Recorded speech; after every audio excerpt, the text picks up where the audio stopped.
কোনো রকম গ্যাস জ্বালানোর ঝামেলা ছাড়াই আজকে আমি আপনাদের সঙ্গে শেয়ার করব ম্যাঙ্গো আইসক্রিম। হ্যালো এভরিওয়ান, আসসালামু আলাইকুম, welcome back to my channel. Mango ice cream বানানোর জন্য 4টে আম নিয়ে নিয়েছি। একটা নাইফ দিয়ে আমগুলো কেটে নেব। আমার বাসায় এই আইসক্রিমটা আমি প্রায়ই বানাই। আমার মেয়ের এই আইসক্রিমটা অনেক বেশি পছন্দের। একটা চামচ দিয়ে আমের শাঁসটা আলাদা করে একটা মিক্সিং জারে দিয়ে দিচ্ছি। আমগুলো ব্লেন্ডারে দিয়ে একটা মিহি পেস্ট বানিয়ে নিচ্ছি। আমের পিউরিটা একটা মিক্সিং বলে নিয়ে নিচ্ছি। এখন এর মধ্যে দিয়ে দেব 2 চামচ গুঁড়ো চিনি। আমটা কিরকম মিষ্টি সেটা বুঝে আপনারা চিনিটা ব্যবহার করবেন।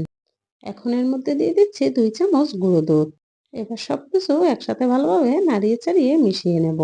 একটা আইসক্রিমের মল্ড নিয়েছি। একটা চামচ দিয়ে আইসক্রিমের মিশ্রণ মল্ডের মধ্যে দিয়ে দিচ্ছি। আপনারা চাইলে আইসক্রিমটা চায়ের কাপেও সেট করতে পারেন। সবগুলো মল্ডে দিয়ে দিয়েছি। মিশ্রণটা যেহেতু অনেকই ঘন, এভাবে একটু নাড়িয়ে নিচ্ছি। এখন আমি আইসক্রিমের কাঠিগুলো দিয়ে দেব। সবগুলো কাঠি দিয়ে ডিপ ফ্রিজে রেখে দিচ্ছি 8 থেকে 10 ঘন্টা। আইসক্রিমটা একটু বেশি সময় ফ্রিজে রাখলে তাহলে আর বের করার সাথে সাথে গলে যায় না। 1 মিনিট এভাবেই রেখে আইসক্রিমটা মল্ট থেকে বের করে নিচ্ছি। দেখতেই পাচ্ছেন আইসক্রিমটা কিন্তু খুব সুন্দরভাবে সেট হয়েছে। দেখতেও কতটা লোভনীয় লাগছে। খেতেও কিন্তু মাশাআল্লাহ দারুণ হয়েছে। আপনারাও কিন্তু বাড়িতে ট্রাই করবেন। সবাই খুব ভালো থাকবেন, সুস্থ থাকবেন। আল্লাহ হাফেজ।